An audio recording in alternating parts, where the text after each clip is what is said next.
White rice, white sugar, మైదా ఇలాంటివి, salt ఇలాంటివి అసలు పూర్తిగా మానేయాలంటారు కదా!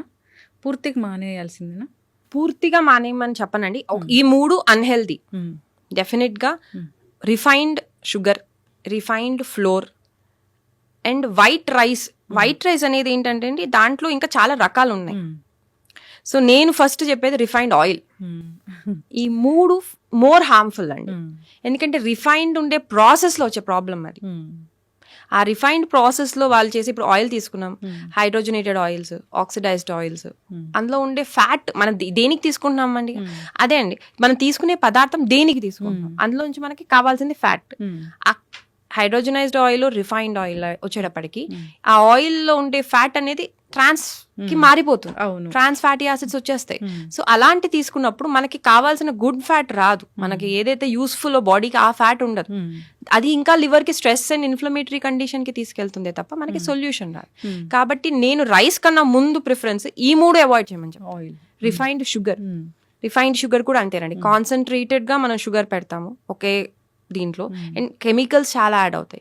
ఎప్పుడైతే మీరు అది 1 స్పూన్ తీసుకున్నా కూడా మనకి సడన్ గా మనం వార్ జోన్ డిక్లేర్ చేసేస్తున్నట్టు ఇన్ ద సెల్స్ లెవెల్లో. మనకి టేస్ట్ వరకే మనకి బాగుండేది, ఆ తర్వాత గట్లో కొంచెం డొపమైన్ రిలీజ్ అవగానే రిలాక్స్ అవుతాం. కానీ సెల్యులార్ లెవెల్లో చూస్తే సడన్ గా వార్ వచ్చి ఏదో ఇన్ఫ్లమేటరీ కండిషన్ వచ్చేసి ఇవన్నీ విపరీతమైన స్ట్రెస్ లోకి వెళ్తాయి. రిఫైన్డ్ ఫ్లోర్, మైదా గట్ ని లీక్ చేసుకుంటూ వెళ్తుందండి. అది అసలు మనకి గట్ హెల్త్ కి గట్ బ్యారియర్ అనేది ఉంటుందండి ఎందుకంటే అది ఒక మనకి ఇండియాకి బార్డర్ లో ఉండే సోల్జర్స్ లాగా. దాన్ని మనం బ్రేక్ చేసాము అంటే మనకి ఇండియా దేశంలోకే మనం ప్రాబ్లం వచ్చేసినట్టే. సిమిలర్ గా ఇక్కడ గట్ బ్యారియర్ బ్రేక్ అయింది అంటే వెంటనే మనకి ఇంటర్నల్ బాడీ ఆఫ్ ఎన్విరాన్మెంట్ అనేది మొత్తం డిస్టర్బ్ అయిపోతుంది. ఇప్పుడు వీటన్నిటిని బట్టి చూస్తే మీరు చెప్పిన దాన్ని బట్టి ఇన్ని రోజులు విరుద్ధాహారాలు తీసుకున్నాము, ఎట్లాగో మా గట్ హెల్త్ అనేది పాడైపోయింది అంటే ఇది బాగా చేసుకోవచ్చు డాక్టర్ గారు? చేసుకోవచ్చు అండి. ఫస్ట్ చేయాల్సింది రిమూవ్ ద హ్యాబిట్ అండి. ముందు మనం ఏం చేస్తున్నాం, ముందు దాని నుంచి బయటికి రావటం. సెకండ్, ఎప్పుడు కూడా ఒక ఆమదోషం అనేది వచ్చింది, దీని ఆమదోషం అంటామండి, ఏదైతే అరగదో దాన్ని మనం డీటాక్స్ చేసుకోవాలి అంటే ఫస్ట్ స్టెప్ చేయాల్సింది మన అగ్ని stimulation.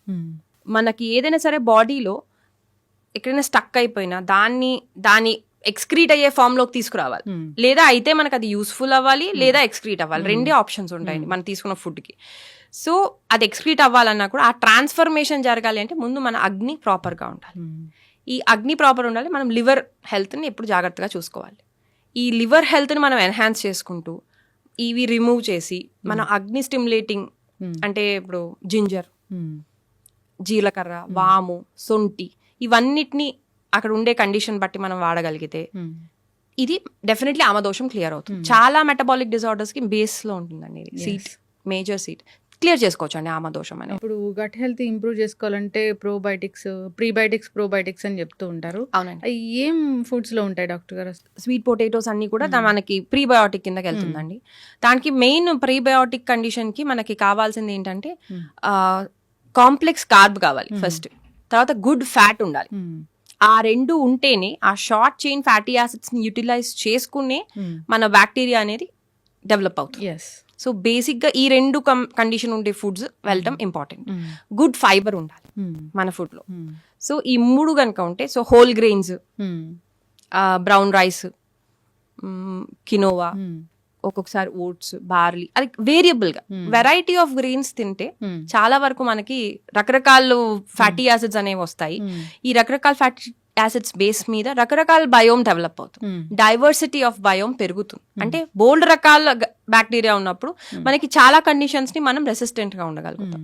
So variety of grains తీసుకోవడం important, whole grains, refined grains కాకుండా. ఇప్పుడు చద్దన్నం చూస్తే వేరే స్టేట్స్ లో ఈ చద్దన్నం చాలా ఫేమస్ అయిపోయింది. మీరు యుఎస్ లో చదువుకొని వచ్చారు, అక్కడ అది చాలా ఫేమస్, వినే ఉంటారు, చూసే ఉంటారు. అంటే అండి వాళ్ళు చెప్పేది ఏంటంటే ముందు రోజు వండుకున్నది నెక్స్ట్ డే, అది దాన్ని ప్రాపర్ వేలో స్టోర్ చేయాలండి. మనం కూడా తోడు పెట్టిన అన్నం తినేవాళ్ళం, మీకు గుర్తుంటే. అది ప్రోబయోటిక్ ఫామ్ లోకి వెళ్ళాక మనం పొద్దున్నే తీసేసుకుంటాం. కానీ అది కూడా నా ఉద్దేశంలో పర్సన్ టు పర్సన్ వేరియబుల్ అయిపోతుందండి. అందరూ సద్దన్నం కరెక్ట్ కాదు, ఎందుకంటే దాంట్లో సేమ్ ఇప్పుడు అలర్జిక్ పేషెంట్ కి సద్దన్నం ఇబ్బంది అండి. ఎందుకంటే రైస్ లో మనం ఎప్పుడైతే స్టోర్ చేసుకున్నా, అంటే ఇప్పుడు మీ ఉద్దేశంలో ముందు రోజు వండేస్తారు, నెక్స్ట్ డే మార్నింగ్ అది తింటాం. అవును. అది తిన్నప్పుడు దాంట్లో కనుక ప్రోబయోటిక్స్ అవి యాడ్ అయి ఉంటే ఓకే అండి. అంటే మనం దాన్ని తోడు పెట్టి పాలు వేసి పెరుగు కింద మనం దాంట్లో తోడు పెట్టేస్తే అది ఒక రకంగా వర్క్ అవుతుంది.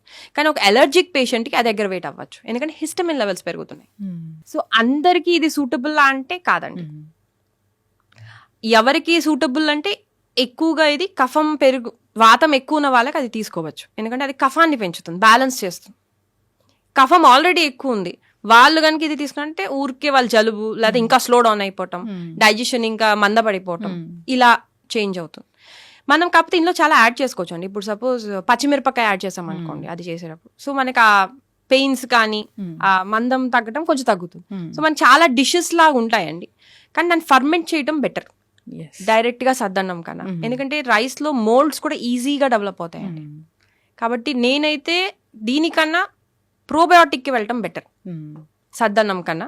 ఒకవేళ దాన్ని మనం ఇట్లా చేసుకున్నట్టు తోడంటి అన్నం చేసుకుని దానిలాగా మార్చుకుని తింటే బెటర్. చెప్పినట్లుగా చద్దన్నం తీసుకుంటే మన గట్ హెల్త్ బాగుంటుందని చెప్తారు, నిజంగానే బాగుంటుందా అండి? మనకి ఇప్పుడు వచ్చి చెప్పే చద్దన్నము మనం గట్ హెల్త్ కి తీసుకునే తోడు పెట్టి అన్నము రెండు వేరు వేరండి. సద్దన్నం అంటే ఇది వరకు నీళ్ళల్లో స్టోర్ చేసి రాత్రిపూట పెట్టేసేవారు.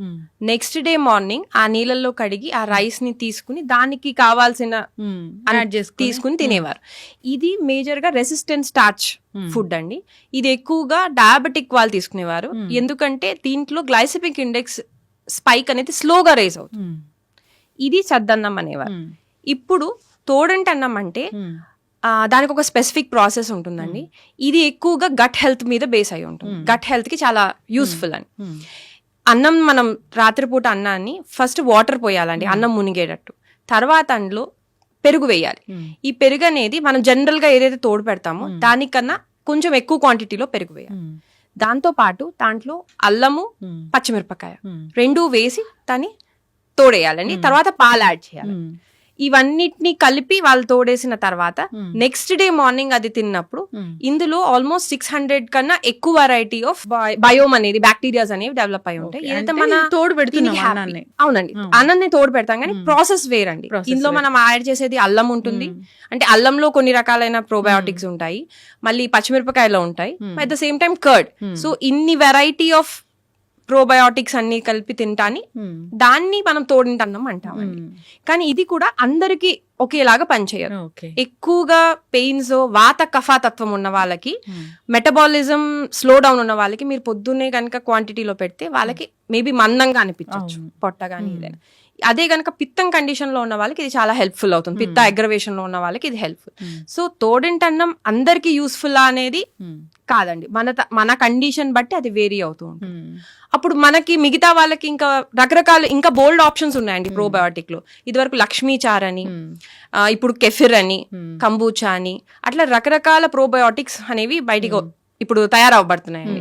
సో మనం ఏది మనకి సూటబుల్ చూసుకుని అది తీసుకోవటం కరెక్ట్. ఇప్పుడు మా అందరికీ తెలిసిన ఏంటంటే చద్దన్నం తింటే మా గట్ హెల్త్ బాగుంటుందని ఇప్పుడు అందరూ తినడం మొదలు పెట్టారు. అంటే వేరే స్టేట్స్లో కూడా అదే చేస్తూ ఉన్నారు, ఇది మంచి ప్రోబయోటిక్ అని. అంటే ఇది శరీర తత్వాన్ని బట్టి ఉంటుంది, అందరికీ కూడా సెట్ అవ్వదని చాలా చక్కగా చెప్పారండి. చూసుకోవాలి మన తత్వం ఏంటి, శరీర తత్వం మనకి ఇది సెట్ అవుతుందా లేదని. మెయిన్ సూటబిలిటీ ఇంపార్టెంట్ అండి. మన యూనిక్నెస్ మనం గుర్తించుకుని దాన్ని బట్టి మనం తీసుకున్నాం అనుకోండి అది మనకి యూస్ఫుల్ అవుతుంది.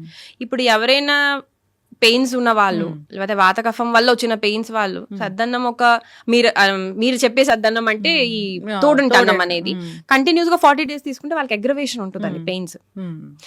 అంటే సద్దన్నం నాకు పడలేదు, సద్దన్నమే కరెక్ట్ కాదనేది కాదండి. అక్కడ ఏంటంటే ఏ ప్రిపరేషన్ ఎవరికి సూటబుల్, ఎందుకంటే మనందరం ఒకే తత్వంతో ఉన్న వాళ్ళం కాదు.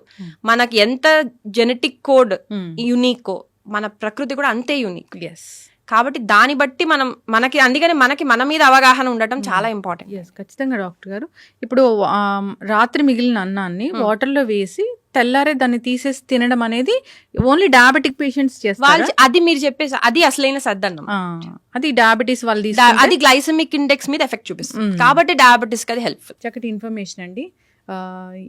చద్దన్నం అంటే ఇది ఇలా ప్రిపేర్ చేసి తీసుకుంటే మన పొట్ట అనేది బాగుంటుంది. ఇప్పుడు మీరు చెప్పిన పదాలు నేను మొదటిసారి వింటూ ఉన్నాను డాక్టర్ గారు. మళ్ళీ మళ్ళీ మాట్లాడదాం వాటి గురించి. సో ఏదైనా మన శరీర తత్వాన్ని బట్టి ఫుడ్ అనేది తీసుకోవాలి. మన ఆహార నియమాలు అయితే ఖచ్చితంగా పాటించాలి. అప్పుడే మనం ఆరోగ్యంగా ఉంటాము. అవునండి. సో చాలా చక్కటి ఇన్ఫర్మేషన్ అండి. ధన్యవాదాలు.